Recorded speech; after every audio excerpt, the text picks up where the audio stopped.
అమ్మా, నువ్వు ఎప్పుడు మాటలు జాగ్రత్తగా మాట్లాడాలి అని ఎందుకు చెప్తావు? నేను నార్మల్గానే మాట్లాడుతున్నాను కదా. ఎందుకంటే మాటలు కేవలం నోటి నుండి రావు, మన లోపల ఏముందో అవే బయట పెడతాయి. అంటే నేను మాట్లాడే విధానం నేను ఎలాంటి మనిషినో చూపిస్తుందా? అవును, మంచి మాటలు ఇతరులకు ధైర్యం ఇస్తాయి, కానీ కఠినమైన మాటలు తెలియకుండానే వాళ్ళ మనసును నొప్పిస్తాయి. కానీ కొన్నిసార్లు నాకు చాలా కోపం వస్తుంది. అప్పుడు నేను ఏమీ మాట్లాడుతున్నానో కూడా ఆలోచించలేను.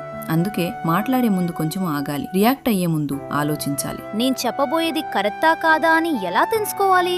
మాట్లాడే ముందు నీకు నువ్వే ఈ 3 ప్రశ్నలు అడుగు. నేను మాట్లాడేది మంచిదేనా? ఇది ఎవరినైనా బాధ పెడుతుందా? ఇది ఇప్పుడు మాట్లాడడం అవసరమా? ఒకవేళ నీకు కరెక్ట్ కాదు అనిపిస్తే సైలెంట్ గా ఉండు. సైలెన్స్ మాటల కంటే చాలా పవర్ఫుల్. అయితే ఇకపై నేను మాట్లాడే ముందు నా మాటలను జాగ్రత్తగా చూసుకుంటానమ్మా. Very good. అదే నిజమైన మంచి ప్రవర్తన అంటే. కేవలం ఎలా మాట్లాడాలో మాత్రమే కాకుండా ఎప్పుడు, ఎక్కడ, ఎలా మాట్లాడాలో తెలుసుకోవడం కూడా చాలా మంచిది. నాకు అర్థమైందమ్మా. అమ్మా, నేను తప్పకుండా తెలుసుకుంటాను. Very good.